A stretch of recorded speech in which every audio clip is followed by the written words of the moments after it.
I've got the video started.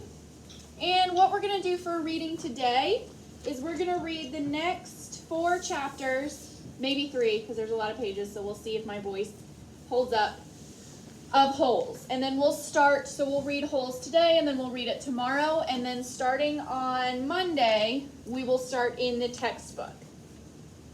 You do have a reading log for homework tonight, but I will, I'll tell you more about that at the end. Okay, so everybody should be sitting up straight in their listening position. Oh, look, Smith's in San Francisco now. She's at the Golden Gate Bridge.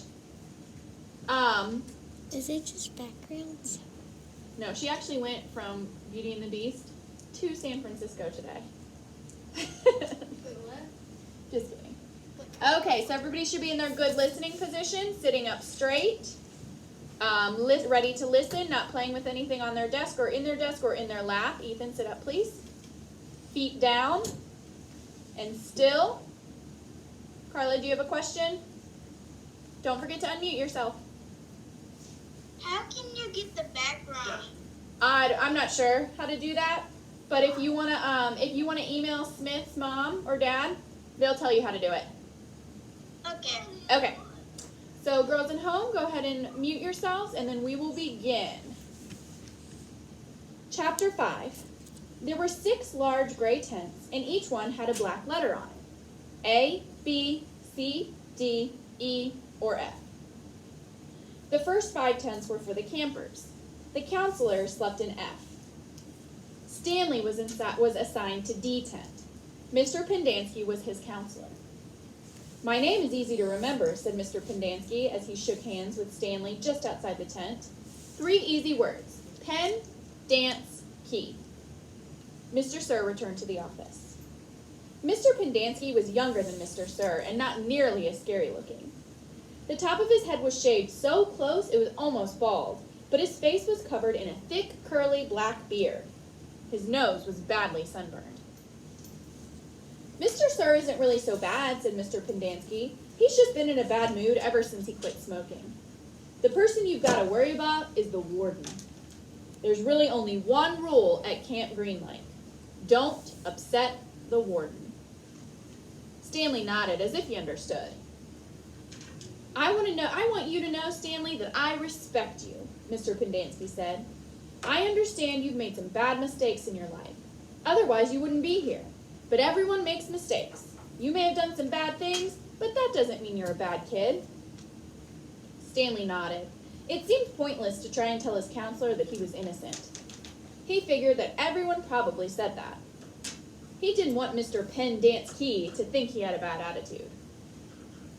Sit still, that pencil should not be in your hand. I'm going to help you turn your life around, said his counselor, but you're going to have to help too. Can I count on your help? Yes, sir, Stanley said.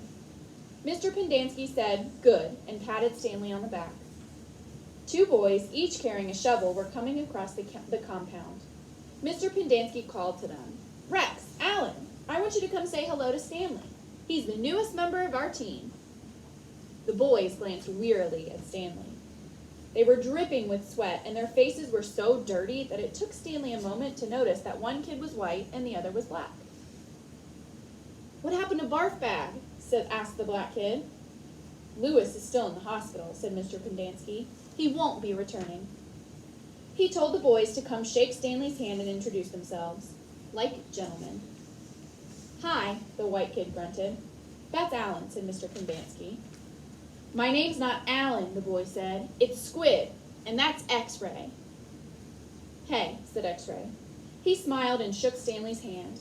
He wore glasses, but they were so dirty that Stanley wondered how he could even see out of them. Mr. Pendanski told Alan to go to the rec hall and bring the other boys to meet Stanley. Then he led him inside the tent. There were 7 cots, each one less than 2 feet from the one next to it. Which was Lewis's cot? Mr. Pendanski asked. Barf Bag slept here, said X-Ray, kicking at one of the beds.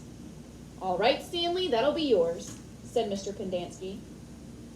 Stanley looked at the cot and nodded. He wasn't particularly thrilled about sleeping in the same cot that had been used by somebody called Barf Bag. 7 crates were stacked in 2 piles at one side of the tent. The open end of the crates faced outward. Stanley put his backpack, change of clothes, and towel in what used to be Barfbag's crate. It was at the bottom of the stack that had 3 in it. Squid returned with 4 other boys. The first 3 were introduced by Mr. Pendanski as Jose, Theodore, and Ricky.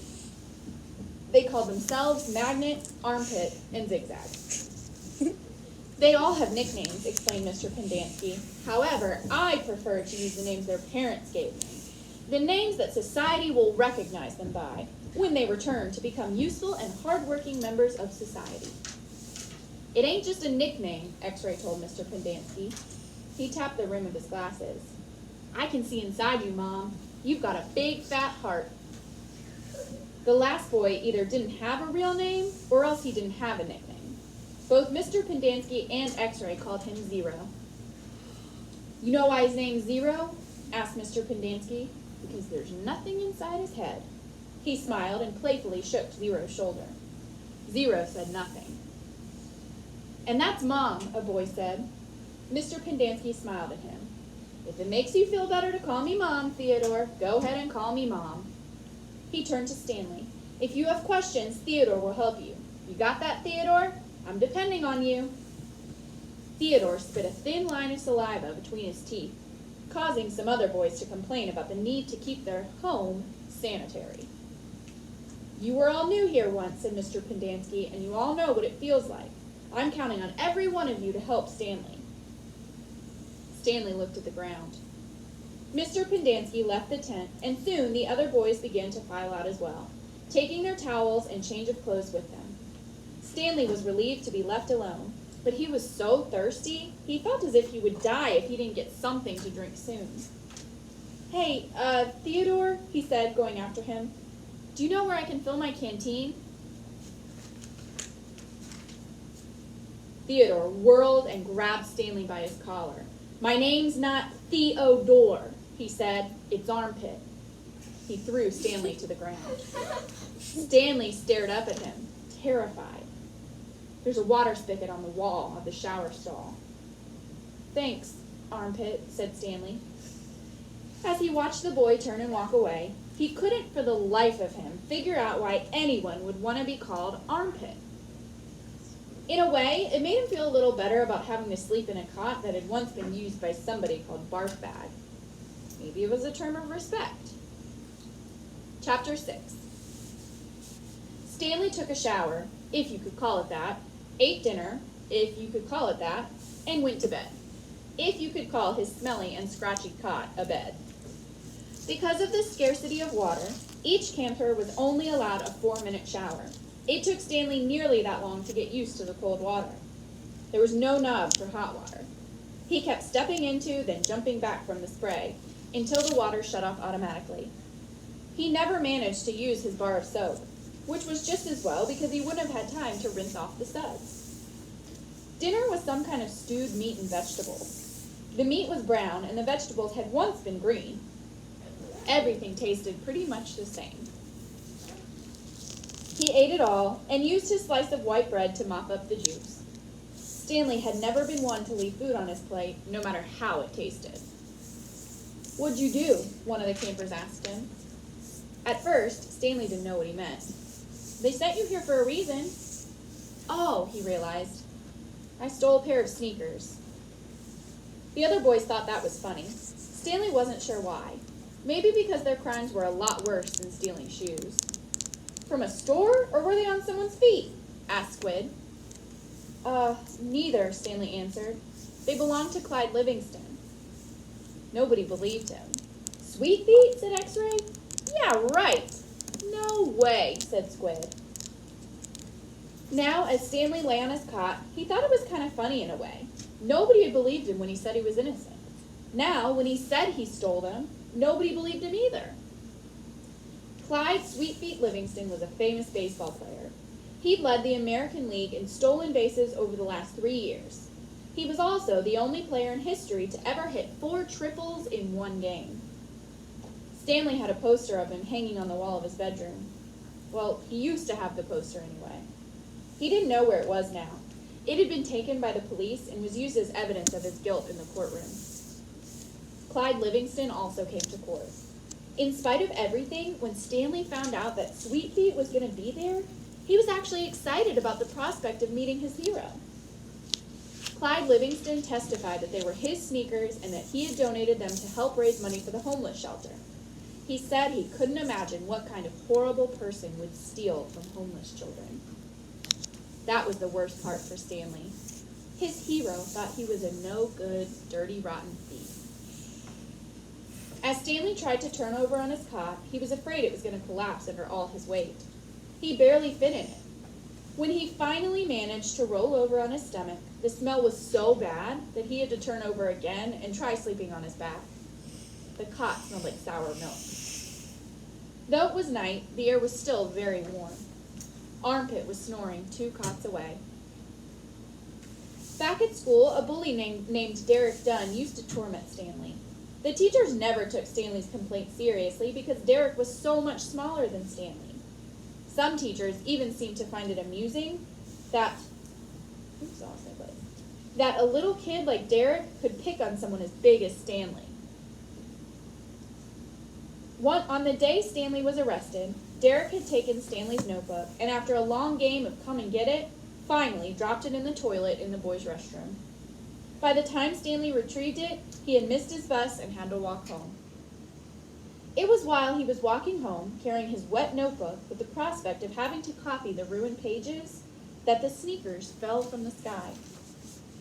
"I was walking home and the sneakers fell from the sky," he had told the judge. "One hit me on the head." It had hurt, too. They hadn't exactly fallen from the sky. He had just walked out from under a freeway overpass when the shoe hit him on the head. Stanley took it as some kind of sign. His father had been trying to figure out a way to recycle old sneakers, and suddenly a pair of sneakers fell on top of him, seemingly out of nowhere, like a gift from God. Naturally, he had no way of knowing they belonged to Clyde Livingston. In fact, the shoes were anything but sweet.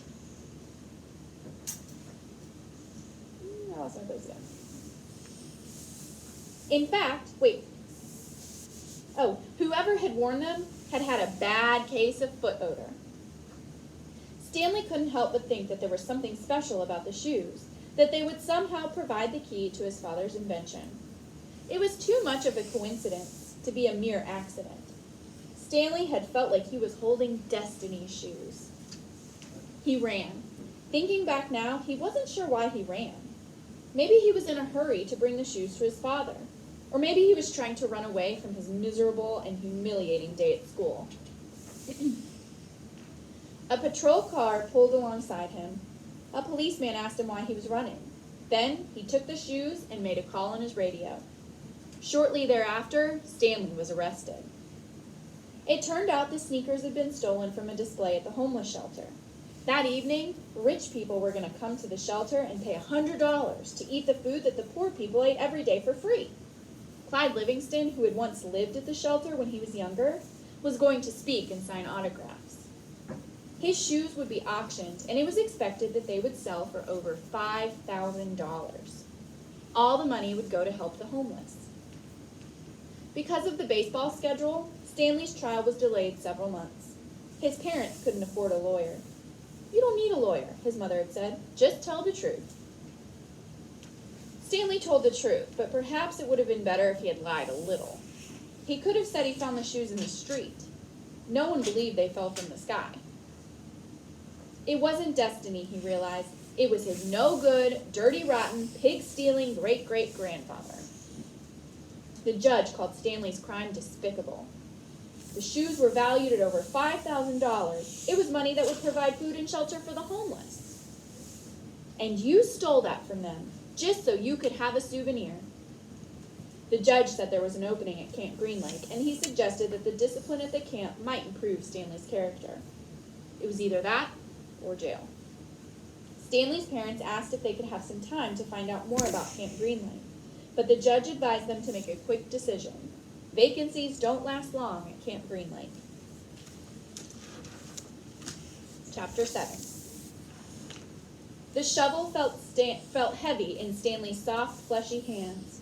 He tried to jam it into the earth, but the blade banged against the ground and bounced off without making a dent.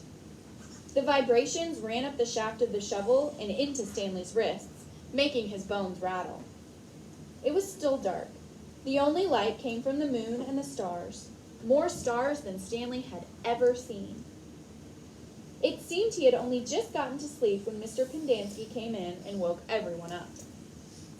Using all his might, he brought the shovel back down onto the dry lake bed. The force stung his hands but made no impression on the earth. He wondered if he had a defective shovel. He glanced at Zero, about 15 feet away, who scooped out a shovel full of dirt and dumped it on a pile that was already almost a foot tall. For breakfast, they'd been served some kind of lukewarm cereal. The best part was the orange juice. They each got a pint carton. The cereal actually didn't taste too bad, but it had smelled just like his cot. Then they filled their canteens, got their shovels, and were marched out across the lake.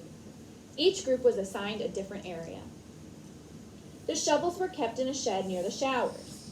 They all looked the same to Stanley, although X-Ray had his own special shovel, which no one else was allowed to use. X-Ray claimed it was shorter than the others, but if it was only by a fraction of an inch. The shovels were 5 feet long, from the tip of the steel blade to the end of the wooden shaft. Stanley's hole would have to be as deep as his shovel, and he'd have to be able to lay the shovel flat across the bottom in any direction. That was why X-Ray wanted the shortest shovel. The lake was so full of holes and mounds that it reminded Stanley of pictures he'd seen of the moon. "If you find anything interesting or unusual," Mr. Pendanski had told him, "you should report it either to me or Mr. Sir when we come around with the water truck. If the warden likes what you see, or if the warden likes what you found, you'll get the rest of the day off." "What are we supposed to be looking for?" Stanley asked him. "You're not looking for anything. You're digging to build character. It's just if you find anything, the warden would like to know about it." He glanced helplessly at the shovel. It wasn't defective. He was defective. He noticed a thin crack in the ground. He placed the point of his shovel on top of it, then jumped on the back of the blade with both feet. The shovel sank a few inches into the packed earth. He smiled. For once in his life, it paid to be overweight. He leaned on the shaft and pried up his first shovelful of dirt, then dumped it off to the side. Only 10 million more to go, he thought, then placed the shovel back in the crack and jumped on it again. He unearthed several shovelfuls of dirt in this manner before it occurred to him that he was dumping his dirt within the perimeter of his hole. He laid his shovel flat on the ground and marked where the edges of his hole would be. 5 feet was awfully wide. He moved the dirt he'd already dug up out past this mark. He took a drink from his canteen. 5 feet would be awfully deep, too. The digging got easier after a while. The ground was hardest at the surface where the sun had baked a crust, about 8 inches deep. Beneath that, the earth was looser. But by the time Stanley broke past the crust, a blister had formed in the middle of his right thumb, and it hurt to hold the shovel. Stanley's great-great-grandfather was named Ilya Yelnats. He was born in Latvia. When he was 15 years old, he fell in love with Myra Minke. He didn't know he was Stanley's great-great-grandfather. Myra Minke was 14. She would turn 15 in 2 months, at which time her father had decided that she should be married. Ilya went to her father to ask for her hand, but so did Igor Barkov, the pig farmer. Igor was 57 years old. He had a red nose and fat, puffy cheeks. "I will trade you my fattest pig for your daughter," Igor offered. "And what have you got?" Myra's father asked Ilya. "A heart full of love," said Ilya. "I'd rather have a fat pig," said Myra's father. Desperate, Ilya went to see Madame Zeroni, an old Egyptian woman who lived on the edge of town. He had become friends with her, though she was quite a bit older than him. She was even older than Igor Barkov. The other boys of his village liked to mud wrestle. Ilya preferred visiting Madame Zeroni and listening to her many stories. Madame Zeroni had dark skin and a very wide mouth. When she looked at you, her eyes seemed to expand, and you felt like she was looking right through you. Elia, what's wrong? She asked, before he even told her he was upset. She was sitting in a homemade wheelchair. She had no left foot. Her leg stopped at her ankle. I'm in love with Myra Minky, Elia confessed, but Igor Barkov has offered to trade his fattest pig for her. I can't compete with that. Good, said Madame Zeroni. You're too young to get married. You've got a whole life ahead of you. But I love Myra. Myra's head is as empty as a flower pot. But she's beautiful. So is a flower pot. Can she push a plow? Can she milk a goat? No, she's too delicate. Can she have an intelligent conversation? No, she's too silly and foolish. Will she take care of you when you're sick? No, she is spoiled and will only want you to take care of her. So she's beautiful. So what? Madame Zeroni spat on the dirt. She told Elia that he should go to America. Like my son. That's where your future lies, not with Myra Minky. But Elia would hear none of it. He was 15, and all that he could see was Myra's shallow beauty. Madame Zeroni hated to see Elia so forlorn. Against her better judgment, she agreed to help him. It just so happens my sow gave birth to a litter of piglets yesterday, she said. There's one little runt whom she won't suckle. You may have him. He would die anyway. Madame Zeroni led Elia around the back of her house where she kept her pigs. Elia took the tiny piglet, but he didn't see what good it would do. It wasn't much bigger than a rat. He'll grow, Madame Zeroni assured him. Do you see that mountain on the edge of the forest? Yes, said Elia. On the top of the mountain there's a stream where the water runs uphill. You must carry the piglet every day to the top of the mountain and let it drink from the stream. As it drinks, you are to sing to him. She taught Elia a special song to sing to the pig. On the day of Myra's 15th birthday, you should carry the pig up the mountain for the last time. Then, take it directly to Myra's father. It will be fatter than any of Igor Barkov's pigs. If it's that big and fat, asked Elia, how will I be able to carry it up the mountain? The piglet is not too heavy for you now, is it? Asked Madame Zeroni. Of course not, said Elia. Do you think it will be too heavy for you tomorrow? No. Every day you will carry the pig up the mountain. It will get a little bigger, but you will get a little stronger. After you give the pig to Myra's father, I want you to do one more thing for me. Anything, said Elia. I want you to carry me up the mountain. I want to drink from the stream, and I want you to sing a song to me. Elia promised he would. Madame Zeroni warned that if he failed to do this, he and his descendants would be doomed for all eternity. At the time, Elia thought nothing of the curse. He was just a 15-year-old kid, and eternity didn't seem like much longer than a week from Tuesday. Besides, he liked Madame Zeroni. He'd be glad to carry her up the mountain. He would have done it right then and there, but he wasn't strong enough yet. Stanley was still digging. His hole was about 3 feet deep, but only in the center. It sloped upwards to the edges.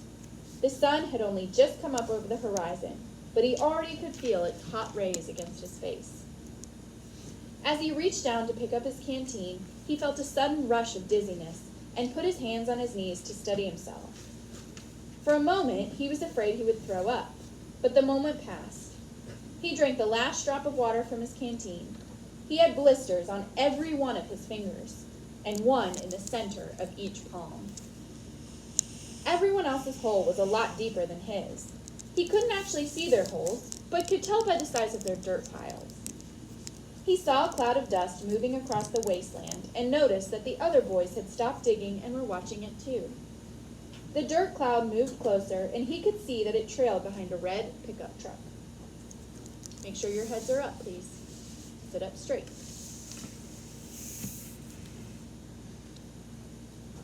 The truck stopped near where they were digging, and the boys lined up behind it, X-ray in front, Zero at the rear.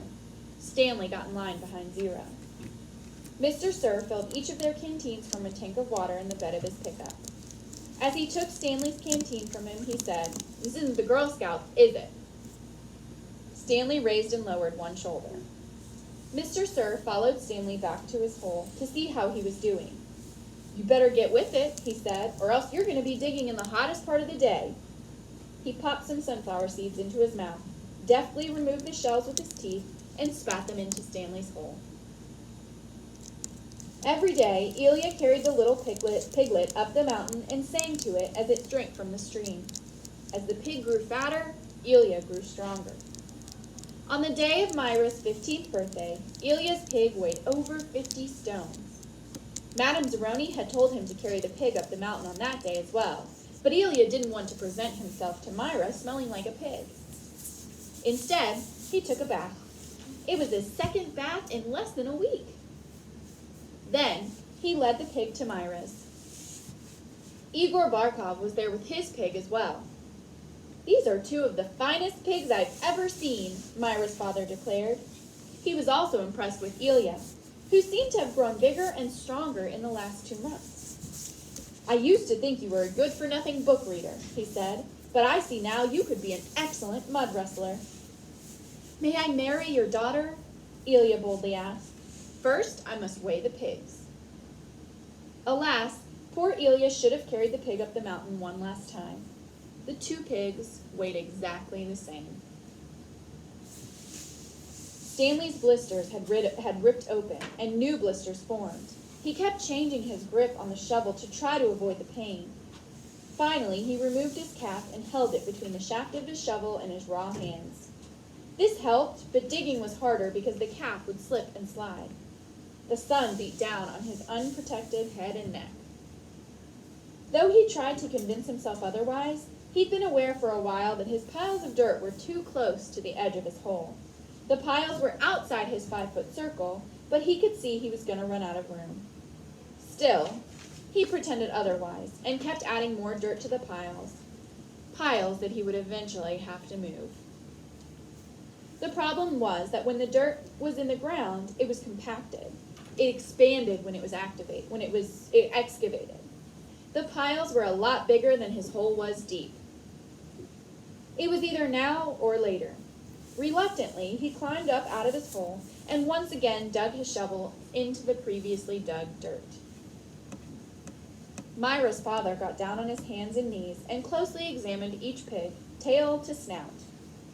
These are 2 of the finest pigs I have ever seen, he said at last. How am I to decide? I have only one daughter. Why not let Myra decide, suggested Elia. That's preposterous, exclaimed Igor, expelling saliva as he spoke. Myra is just an empty-headed girl, said her father. How can she possibly decide when I, her father, cannot? She knows how she feels in her heart, said Elia.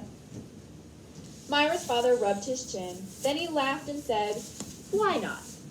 He slapped Elia on the back. It doesn't matter to me. A pig is a pig. He summoned his daughter. Elia blushed when Myra entered the room. Good afternoon, Myra, he said. She looked at him. You're Elia, right? She asked. Myra, said her father, Elia and Igor have each offered a pig for your hand in marriage. It doesn't matter to me. A pig is a pig. So I will let you make the choice. Whom do you wish to marry? Myra looked confused. You want me to decide? That's right, my blossom, said her father. Gee, I don't know, said Myra. Which pig weighs more? They both weigh the same, said her father.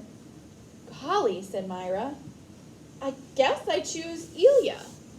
No, Igor. No, Elia. No, Igor. No, Oh, I don't know. I'll think of a number between 1 and 10. I'll marry whoever guesses the closest number. Okay, I'm ready. 10, guessed Igor. Elia said nothing. Elia, said Myra, what number do you guess? Elia didn't pick a number. Marry Igor, he said.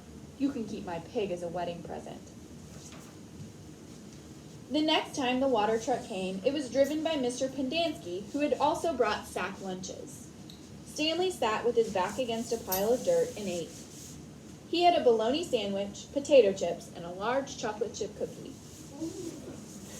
How you doing? Asked Magnet. Not real good, said Stanley. Well, the first hole's the hardest, said Magnet. Stanley took a long, deep breath. He couldn't afford to dawdle. He was way behind the others. And the sun just kept getting hotter. It wasn't even noon yet, but he didn't know if he had the strength to stand up. He thought about quitting. He wondered what they would do to him. What could they do to him? His clothes were soaked with sweat. In school, he had learned that sweating was good for you. It was nature's way of keeping you cool. So why was he so hot? Using his shovel for support, he managed to get to his feet. "Where are we supposed to go to the bathroom?" he asked Magnet. Magnet gestured with his arms to the great expanse around them. "Pick a hole, any hole," he said. Stanley staggered across the lake, almost falling over a dirt pile. Behind him, he heard Magnet say, "But first, make sure nothing's living in it." After leaving Myra's house, Ilya wandered aimlessly through the town until he found himself down by the wharf. He sat on the edge of a pier and stared down into the cold, black water. He could not understand how Myra had trouble deciding between him and Igor. He thought she loved him. Even if she didn't love him, couldn't she see what a foul person Igor was? It was like Madame Zeroni had said, her head was as empty as a flower pot. Some men were gathering on another dock, and he went to see what was going on. A sign read, "Deckhands wanted. Free passage to America." He had no sailing experience, but the ship's captain signed him aboard. The captain could see that Ilya was a man of great strength. Not everybody could carry a full-grown pig up the side of a mountain. It wasn't until the ship had cleared the harbor and was heading out across the Atlantic that he suddenly remembered his promise to carry Madame Zeroni up the mountain. He felt terrible. He wasn't afraid of the curse. He thought that was a lot of nonsense. He felt bad because he knew Madame Zeroni had wanted to drink from the stream before she died. Zero was the smallest kid in Group D, but he was the first one to finish digging. "You're finished?" Stanley asked enviously. Zero said nothing. Stanley walked to Zero's hole and watched him measure it with his shovel. The top of his hole was a perfect circle, and the sides were smooth and steep. Not one dirt clod more than necessary had been removed from the earth. Zero pulled himself up to the surface. He didn't even smile. He looked down at his perfectly dug hole, spat in it, then turned and headed back to the camp compound. "Zero's one weird dude," said Zigzag. Stanley would have laughed, but he didn't have strength. Zigzag had to be the weirdest dude Stanley had ever seen. He had a long skinny neck and a big round head with wild frizzy blonde hair that stuck out in all directions. His head seemed to bob up and down on his neck like it was on a spring. Armpit was the second one to finish digging. He also spat into his hole before heading back to the camp compound. One by one, Stanley watched each of the boys spit into his hole and return to the camp compound. Stanley kept digging. His hole was almost up to his shoulders, although it was very hard to tell exactly where ground level was because his dirt piles completely surrounded the hole. The deeper he got, the harder it was to raise the dirt up and out of the hole. Once again, he realized he was going to have to move the piles. His cap was stained with blood from his hands. He felt like he was digging his own grave. In America, Ilya learned to speak English.